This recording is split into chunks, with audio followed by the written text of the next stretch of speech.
Silakan duduk Pak Andi. Apakah posisi duduknya sudah nyaman Pak? Baik Pak Andi, di sini saya akan menjelaskan hasil pemeriksaan kita hari ini ya Pak. Bisa dilihat dari grafik ini Pak. Yang berwarna merah ini adalah telinga sebelah kanan, dan yang berwarna biru ini adalah telinga sebelah kiri. Jadi, pada umumnya pendengaran kita yang normal itu berada sampai dengan 25 desibel Pak, baik di telinga sebelah kanan maupun telinga sebelah kiri. Namun, dari hasil pemeriksaan kita, mohon maaf sekali Pak, Bapak ada penurunan pendengaran di kedua telinga. Di telinga sebelah kanan itu berada di 50 desibel, sedangkan di telinga sebelah kiri berada di 40 desibel.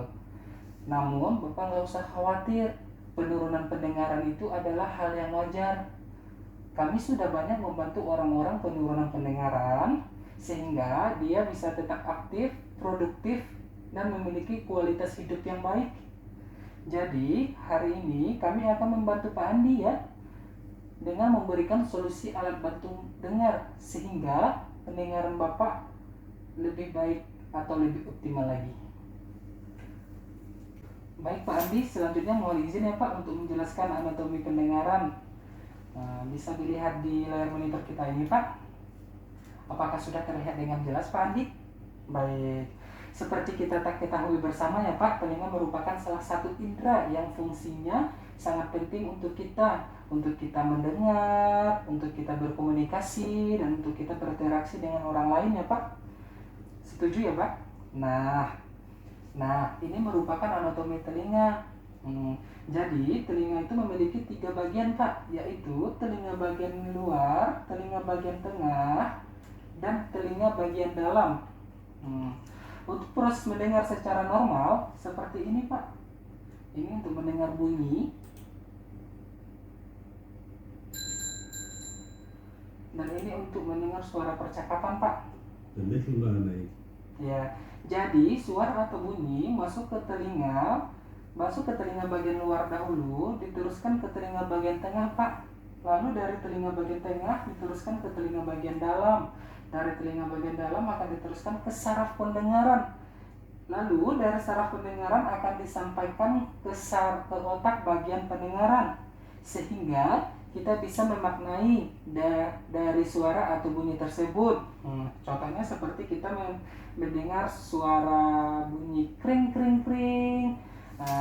Kita bisa memaknai kalau itu adalah bunyi bel. Sudah cukup jelas ya Pak? Baik, jadi kita sama-sama memaknai ya Pak. Jika yang mendengar itu adalah otak, ya jadi telinga itu hanya sebagai perantaranya saja ya Pak. Baik Pak, berdasarkan hasil pemeriksaan Pak Abdi tadi, gangguan pendengaran yang Bapak alami adalah di saraf pendengaran ya Pak, atau di telinga bagian dalam, seperti pada gambar ini Pak. Jadi, apabila Bapak mendengar bunyi atau suara percakapan akan terdengar seperti ini Pak.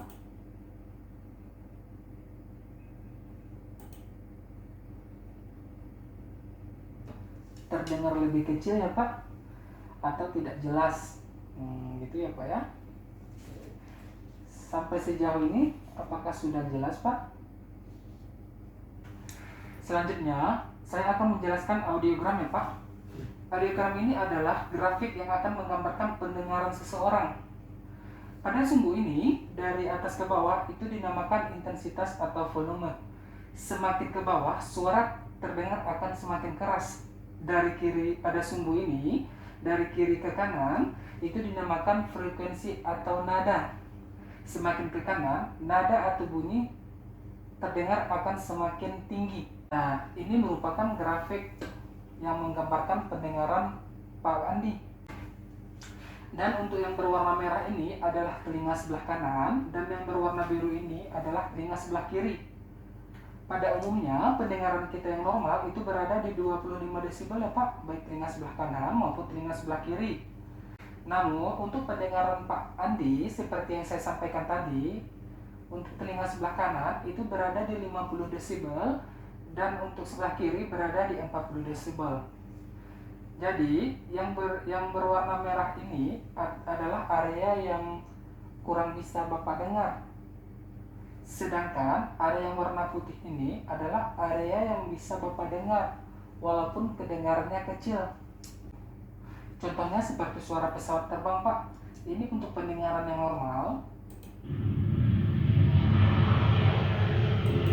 Sedangkan kalau ada gangguan pendengaran seperti Pak Andi sekarang, itu kedengarannya akan seperti ini.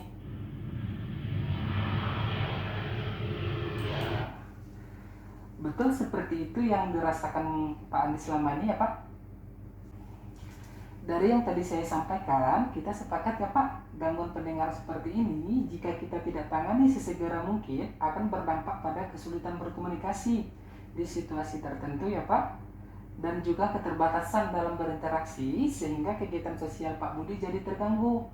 Namun Pak Budi tak perlu khawatir, kami memiliki solusi alat bantu mendengar yang lengkap yang disesuaikan dengan kebutuhan dan kondisi pasien.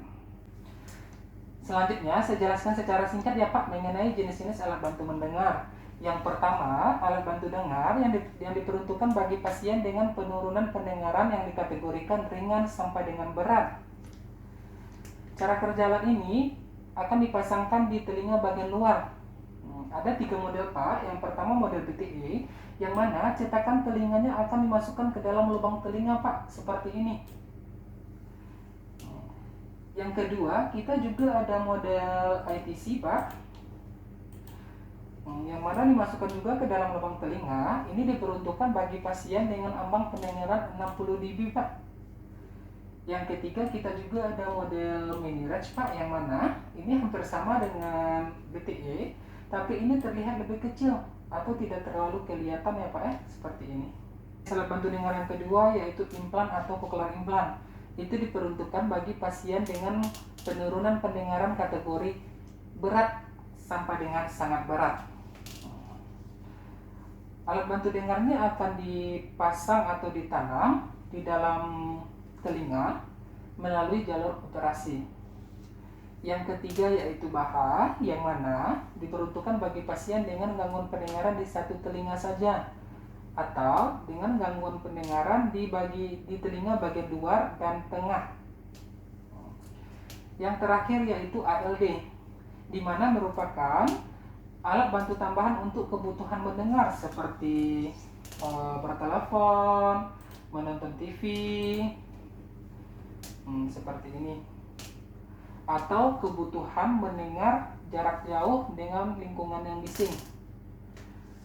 Nah, dari keempat jenis alat bantu mendengar yang saya sebutkan tadi Pak, agar sesuai dengan kebutuhan Pak Andi, saya butuh informasi seputar kebutuhan dan aktivitas Pak Andi.